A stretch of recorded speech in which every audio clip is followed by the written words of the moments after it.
Hello student, આજે આપણે જે ટોપિક કવર કરવાના છીએ છે ડાયુરેટિક્સ.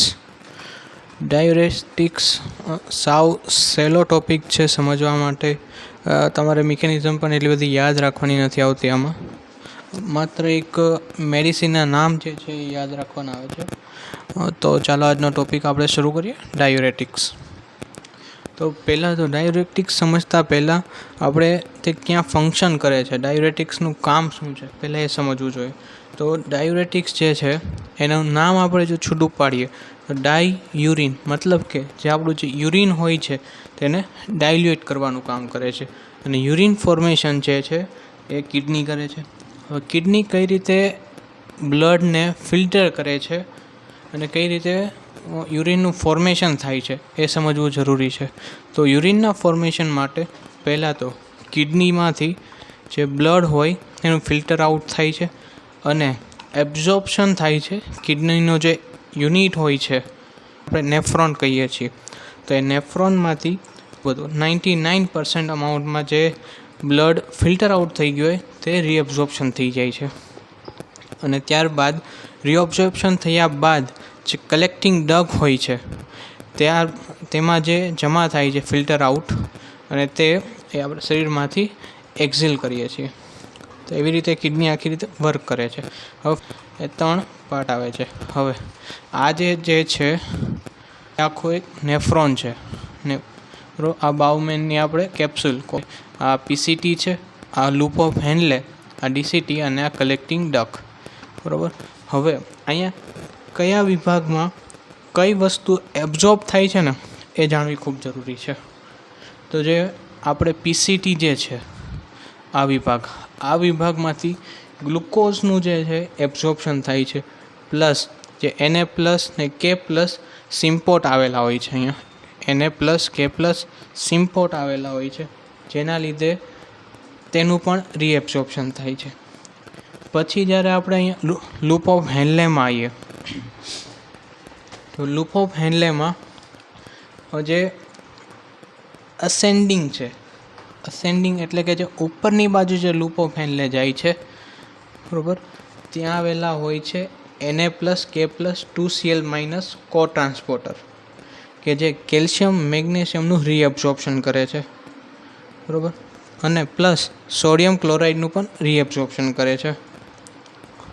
અને જે આ ડિસેન્ડિંગ છે, ડિસેન્ડિંગ તેમાં હોય છે Na+ Cl- સિપોર્ટ, કે જે Na અને Clનું રીએબ્ઝોર્પ્શન કરે છે.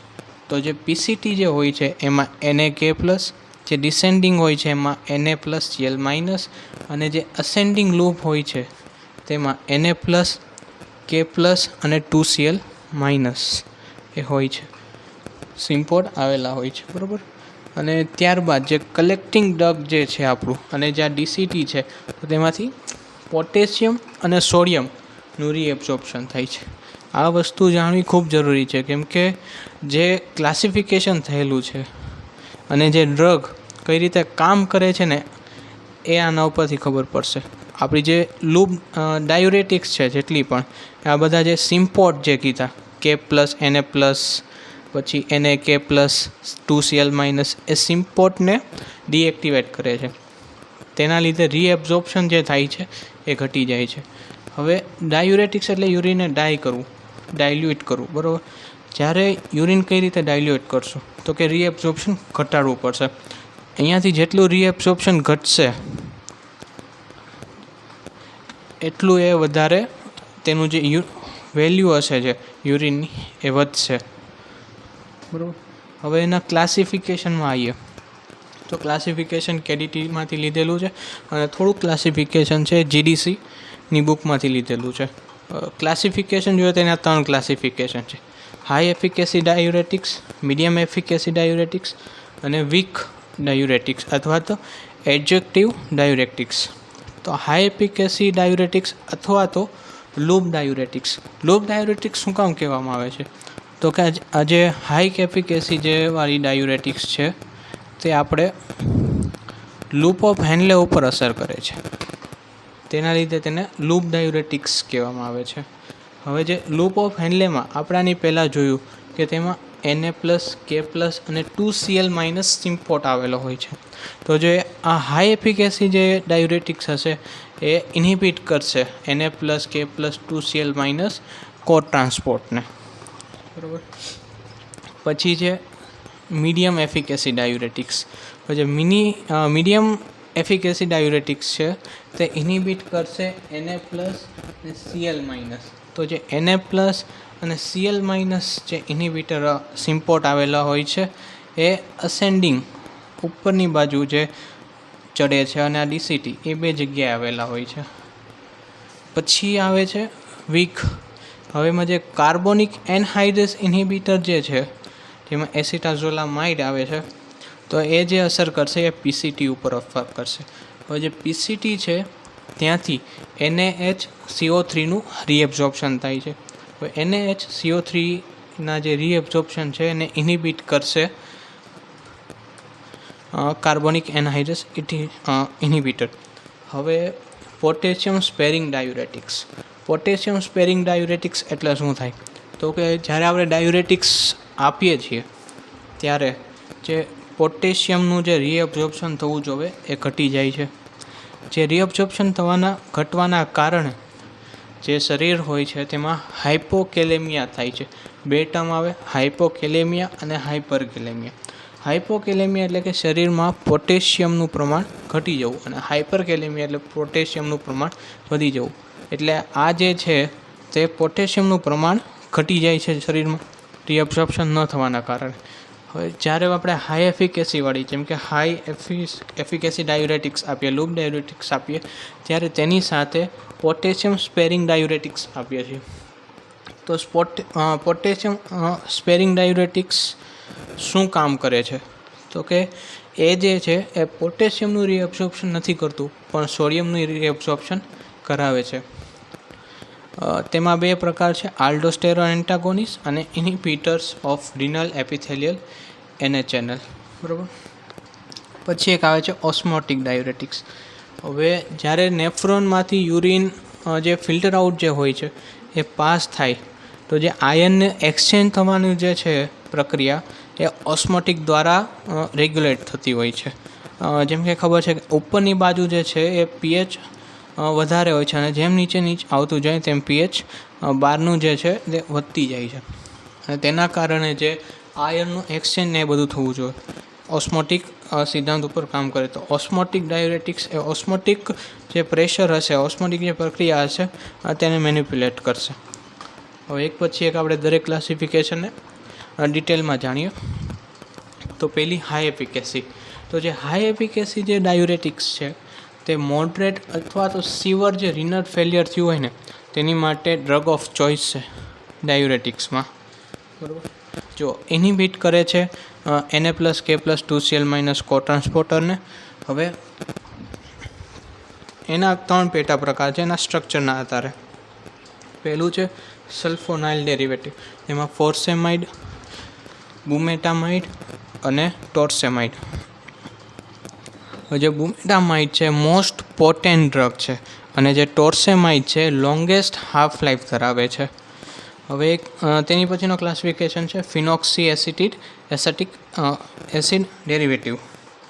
તેમાં ઇથાક્રાઇનિક એસિડ. હવે જે ઇથાક્રાઇનિક એસિડ જે છે ને એ હાઈલી ઓટોટોક્સિક છે, તેથી તેનો ઉપયોગ અત્યારે થતો નથી. અને પછી છે ઓર્ગેનો મર્ક્યુરેલ, તેમાં મર્સેલાઇલ.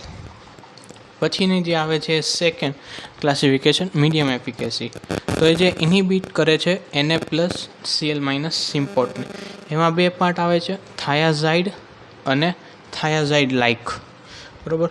હવે એમાં બેન્ઝોથાયાઝાઇડ મેનું ક્લાસિફિકેશન છે. તેમાં હાઇડ્રોક્લોરથાયાઝાઇડ, બેન્ઝીથાયાઝાઇડ, હાઇડ્રોફ્લુમેથાયાઝાઇડ અને બેન્ડ્રોફ્લુમેથાયાઝાઇડ. થાયાઝાઇડમાં ક્લોરથાયડીન, મેટોલેઝોન, સિપામાઇડ, ઇન્ડાપામાઇડ, ક્લોપામાઇડ. હવે જે ઓનલી થાયાઝાઇડ ડાયુરેટિક્સ છે જે સિવર રિનલ ફેલિયરમાં યુઝ થાય છે તે છે મેટોલેઝોન. પછી આવે છે વીક ડાયુરેટિક્સ. તો વીક ડાયુરેટિક્સમાં સૌથી પહેલો જે પેટા પ્રકાર આવે છે કાર્બોનિક એનહાઇડ્રેસ ઇન્હિબિટર. તો એમાં એસિટાઝોલામાઇડ આવે છે. એ પ્રોટોટાઇપ ડ્રગ છે કાર્બનિક એનહાઇડ્રેસ ઇન્હિબિટરમાં અને સલ્ફોનેમાઇડ ડેરિવેટિવ છે. પોટેશિયમ સ્પેરિંગ ડાયુરેટિક્સ આલ્ડોસ્ટેરોન એન્ટાગોનિસ્ટમાં એપ્લેરેનોન અને સ્પાઇરોલેક્ટોન. ડાયરેક્ટ એક્ટિંગ રિનલ એપિથેલિયલ Na+ ચેનલમાં ટ્રાઇમિથેટ્રીન અને એમિલોરીડ. હવે જે એમિલોરીડ છે તે ડ્રગ ઓફ ચોઇસ છે. કેમાં? તો કે લિથિયમ ઇન્ડ્યુસ ડાયાબિટીસ ઇન્સિપિટસ હોય ને તેની માટે. ઓસ્મોટિકમાં મેનિટોલ, આઇસોબાર્બિટાલ ને ગ્લિસરોલ. અમુક IMP પોઈન્ટ છે, જેમ કે carbonic anhydrase are contraindicated in liver disease. કે જે કાર્બોનિક એનહાઇડ્રેસ જે ડ્રગ હોય છે તે લીવર ડિસીઝમાં કોન્ટ્રાઇન્ડિકેટ હોય છે, કેમ કે તે હિપેટિક કોમા કોઝ કરી શકે છે. હવે આલ્ડોસ્ટેરોન એન્ટાગોનિસ્ટ જે આપણે ડ્રગ જોઈ, જેમ કે સ્પાઇરોલેક્ટોન અને એલેપ્રેનોન. તો એ જે ડ્રગ છે એ ટ્યુબ્યુલની અંદરની બાજુથી અફેક્ટ કરે છે, જ્યારે બીજી બધી જે ડ્રગ હોય છે તે ટ્યુબ્યુલરની આઉટસાઇડની બાજુથી વર્ક કરે છે. આ ઇન્ટરેસ્ટિંગમાંથી વર્ક કરે છે, બરાબર, અંદરની બાજુથી વર્ક કરે છે. હવે એક્સેસિવ આપણે યુઝ કરીએ ડાયુરેટિકનું તો હાઇપોવોલેમિક શોક આપી શકે છે. અધર યુઝ જોઈએ આપણે કાર્બોનિક એનહાઇડ્રેસમાં તો ગ્લુકોમામાં બે હોય, એંગલ ક્લોઝર ને એંગલ ઓપનર. એંગલ ક્લોઝરમાં જે ગ્લુકોમા હોય ટાઈપનો તેમાં યુઝ થાય છે. પછી આલ્કલાઇનેશન ઓફ યુરિન, તો કે એ જે હોય છે NaHCO3નું બ્લોક કરે છે, રીએબ્ઝોર્પ્શન ઘટાડે છે, બરાબર. તો તેનું જે આલ્કલાઇઝેશન કરવાનું હોય યુરિનનું તેમાં યુઝ થાય છે. માઉન્ટેન સિકનેસમાં પણ યુઝ થાય છે અને એપિલેપ્સીમાં યુઝ થાય છે. સાઇડ ઇફેક્ટ જોઈએ. સાઇડ ઇફેક્ટમાં જે કાર્બોનિક એનહાઇડ્રેસ ઇન્હિબિટર છે તેમાં એસિડોસિસ થઈ શકે છે. થાયઝાઇડ છે તેમાં હાઇપર યુરિસેમિયા, હાઇપોકેલેમિયા અને હાઇપર કેલ્સેમિયા. હાઇપર કેલ્સેમિયા શું કામ? તો કે તે જે કેલ્શિયમનું છે એ રીએબ્ઝોર્પ્શન વધારી દે છે અને પોટેશિયમનું ઘટાડી દે છે, એટલે હાઇપોકેલેમિયા અને હાઇપર કેલ્સેમિયા. લૂપ ડાયુરેટિક્સમાં ઓટોટોક્સિસિટી અને હાઇપોકેલેમિયા. પોટેશિયમ સ્પેરિંગ જે હોય છે એ હાઇપર કેલેમિયા. અને ઓસ્મોટિક ડાયુરેટિક્સમાં હાઇપોવોલેમિક અને હાઇપોટેન્શન થઈ શકે છે. હવે જ્યારે આપણે હાઈ એફિકેસીવાળી જે ડ્રગ આપીએ છીએ તેની સાથે આપણે પેશન્ટને મલ્ટીવિટામિન્સ અથવા તો જે પોટેશિયમ વધારે તેવી ડ્રગ આપવાની હોય છે, કેમ કે હાઈ એફિકેસીમાંથી હાઇપોકેલેમિયા જનરેટ થાય છે અને તેને બેલેન્સ કરવા માટે આપણે જે પોટેશિયમ વધારે તેવી ડ્રગ આપીએ છીએ, વિટામિન્સ એવા આપીએ છીએ. કે જો વિડીયો ગમ્યો હોય તો લાઈક સબસ્ક્રાઈબ કરજો.